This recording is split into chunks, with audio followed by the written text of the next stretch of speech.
Hi, hello everybody. This is Arvind Upadhyay and welcome back to Arvind Upadhyay Show podcast, one of the best podcasts in the world for the business, self-help, lifestyle, motivation, business and life strategies. So I am Arvind Upadhyay, your host. You can search me on Google Arvind Upadhyay, or you can visit my official website Arvind Upadhyay author.blogspot.com. Otherwise go to the Google, search about Arvind Upadhyay books, videos. I am available on YouTube, every medium, Cura, everywhere. You can follow me there wherever I am available. And this podcast, as you know, that brought to you by the Arvind Upadhyay Books and Arvind Enterprises Group, and the Career Bro, which is a subsidiary with the Arvind Upadhyay International Career Counseling firm and franchises. So in this episode, we are talking about the conscious spending, how to save 100 per month and still buy what you love. So how you can save your spending. I used to find the ridiculous when people said you could judge a person by their belt or shoes. Are you kidding me? Can I tell that what kind of the soup you like by the earring or bearing? Get the hell out of here. Recently, however, I discovered I was wrong. It turned out there is a one universal shortcut to discovering someone's true character. It is that they eat chicken wings like an immigrant. Because I don't understand or care about sport, last Super Bowl Sunday I was decided to go on wing crawl. It is like a pub crawl but with wings. I quickly realized that the most interesting part of eating wings with the friends is seeing how much meat they leave on the bone. Some people have half of the chicken and move to the next wing. These people are worthless, and I quickly distance myself from them. Then there are the people who clean the bone so thoroughly, flawless, reading it every last shade of the meat and marrow. Thus you can conclude only two wings. They will be stellar successes in all the facts of life, and they must be from another country. You see, immigrants like people never leave a shade of meat or chicken wings. We can all learn something from them. So that kind of the economy is rare these days, although in the wake of the global financial crisis, frugality, or at least giving lip service to it, it is becoming more common. We spend more on our cell phone than most people in other countries do their mortgages. We buy shoes that cost more than our grandparents paid for their cars, yet we don't really know how much these individual cost and up to. How many times have you opened your bills? Then struggles and said, I guess I spent that much. How much often do you feel guilty about buying something but then do it anyway? In this episode, the antidote, the unconscious spending, we are going to gently create a new simple way of spending. It is a time to stop wondering where all of your money goes each month, and I am going to help you redirect it to the place you choose, like investing, saving, and even spending more on the things you love. But before you run away thinking this is a chapter on creating a budget, hang on the second. And this is not about creating a fancy budget that you will have to maintain every day for the rest of your life. I hate budgeting. Budgeting is the worst word in the history of the world. I could be sitting on the golden throne surrounded by the 43 scantily clad models, and if I accidentally utters the word budget, I sincerely believe that would be all instantaneously look up and feeding me grapes, fanning me, and open their jaw in the socks and then flee in the horror. Nobody want to budget. That's right, you listen me. Nobody want to the budgeting.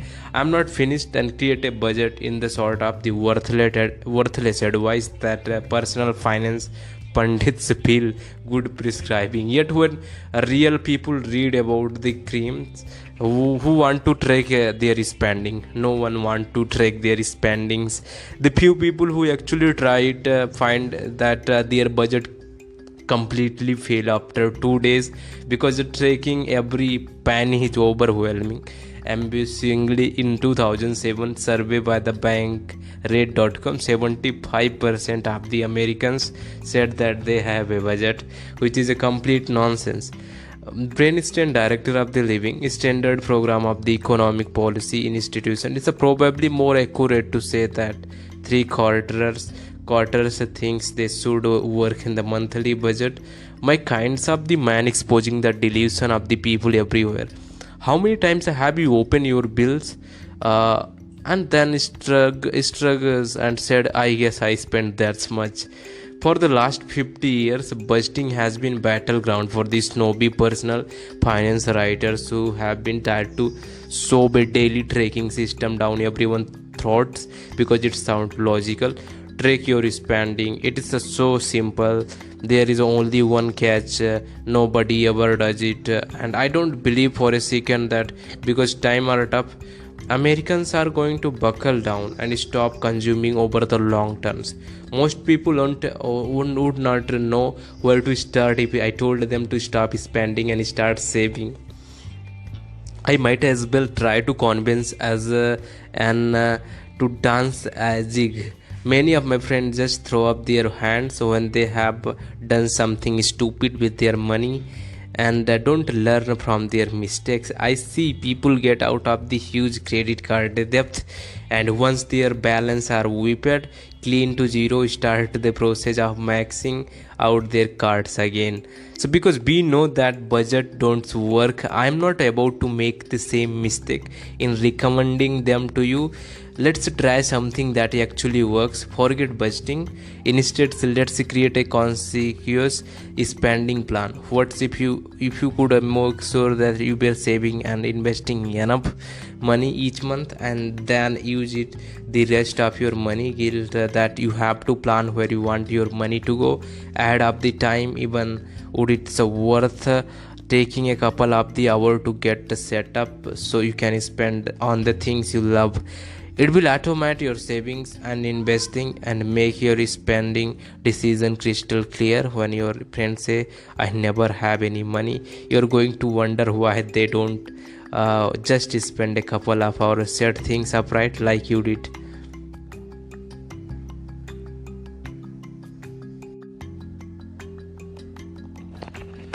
The difference between the cheap and frugal is a while back a couple of the friend and I were talking about where we want to travel this year, and one of them said me that something that surprised me because you probably wouldn't approve, but I want to go to the Caribbean.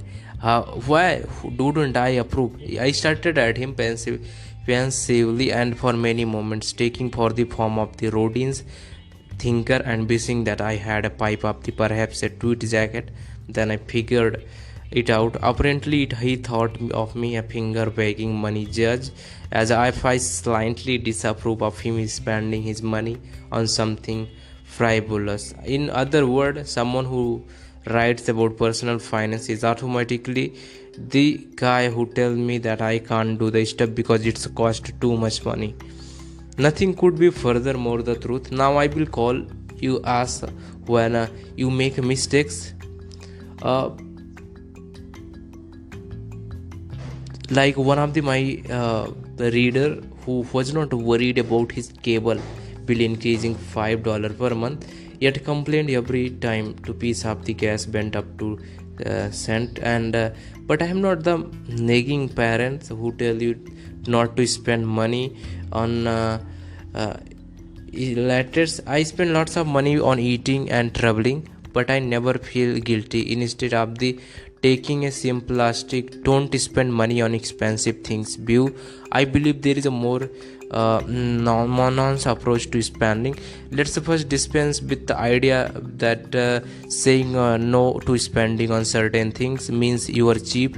If you decide to that is spending 2.50 on coke when you eat out is not worth it, and you are rather save $15 each week for an movie, that's not cheap. That's using frugality to drive conscious spending. Unfortunately, most Americans dismiss frugality because they confuse it with the cheapness. thinking that frugality in all of the things. Frugal people don't spend money on the anything. I am never going to cut off all of my spending, so forget it. Furthermore, our parents never taught us how to be frugal, and so not only have be confused frugality with cheapness, but we never really practiced it in the first place. As a country, we spend more than we make each year, and virtually nothing seems to change our behavior. Even though we may tighten our wallet during the downturn, we soon return for our usual spending behavior, and frankly nobody interested in the changing the status quo. Consumer spending account for about 70% of the American economy. Frugality is not just about our own choice, though there is also social influence to spend. Call it the sex and city effect, where your friend is spending directly affect yours. Next time you go to the mall, check out any random group of friends. Chances are they are dressed similarly, even though chances are that good they have wildly different income.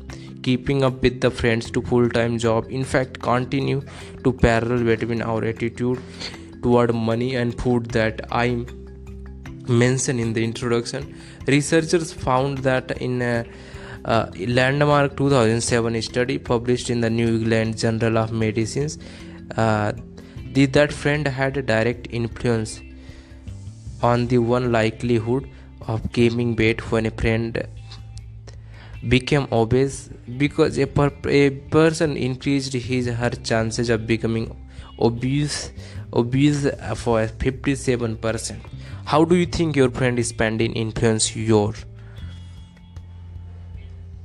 We will take a short break and we will come back in 1 minute. So we are back, and now talking about too often our friends invisibly push us away from the being frugal and conscious spenders. Too often our friends invisibly push us away from being frugal and conscious spender right around the time when the 3G iPhone came out. For example, I went to a dinner with two friends. One of them was considering getting the new iPhone, and she pulled out her old phone to show us why she was thinking about buying a new one. My other friend started in disbelief. You have not gotten a new phone in your 4 years?